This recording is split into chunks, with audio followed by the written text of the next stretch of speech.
Yeah, I think what's changed on the ice is there used to be just one coach.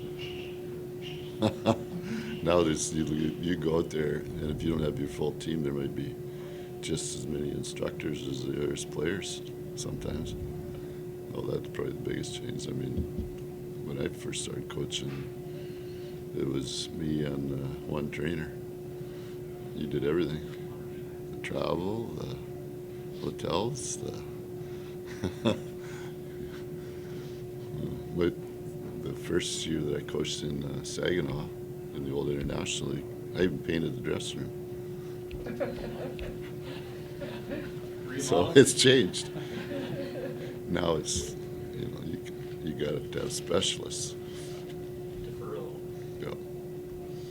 Even talking on that last trip with Scotty came down to see me, Bowman, when we were in Tampa.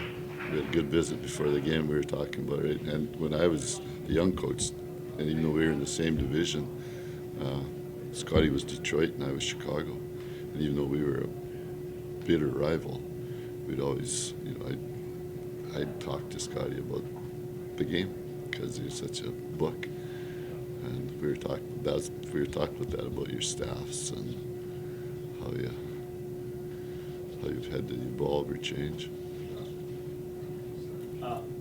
Maybe just a thought on your group here tonight, and obviously you kind of spoke last night about that game, and maybe that one aside. Yeah. What it has to look like tonight against a very good Toronto. Yep, Toronto's obviously on a really good roll. I mean, they're back-to-back shutouts, and what was it, 13 points, or 8 points in 13 straight, maybe, something like that. So they're the best, right? Obviously, based on that, they're the best team in the league right now. I think the big thing is our top players have to take a step up here. And I think it's really been missing on the road this year. I mean, we've won 3 games in the road early against Edmonton, Florida shootout, and Philadelphia, and tells you that our best players are not playing up to what we need them to do to get points. Is that just a mentality, the road mentality, or where is that? Yeah, I don't know. I think that the one thing about home and road is the other team, for the most part, a lot of teams roll and they'll match D or match a centerman, that sort of thing, or match face-offs, that sort of thing.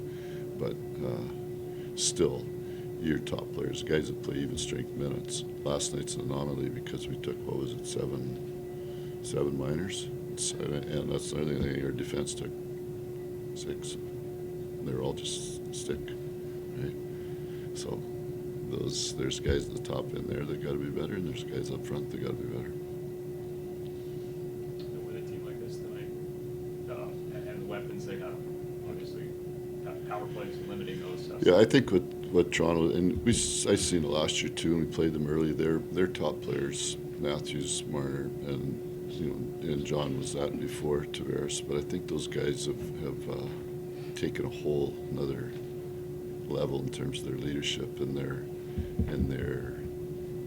by example type players. You can, it's so evident when you watch them. Even last year, you could see the difference in them. How's Kadri been overall for you, Joe? Pardon? How's Naz been overall? I think Naz had a really good start. I give him a lot of credit. It was a busy summer in terms of not just the cup part, but the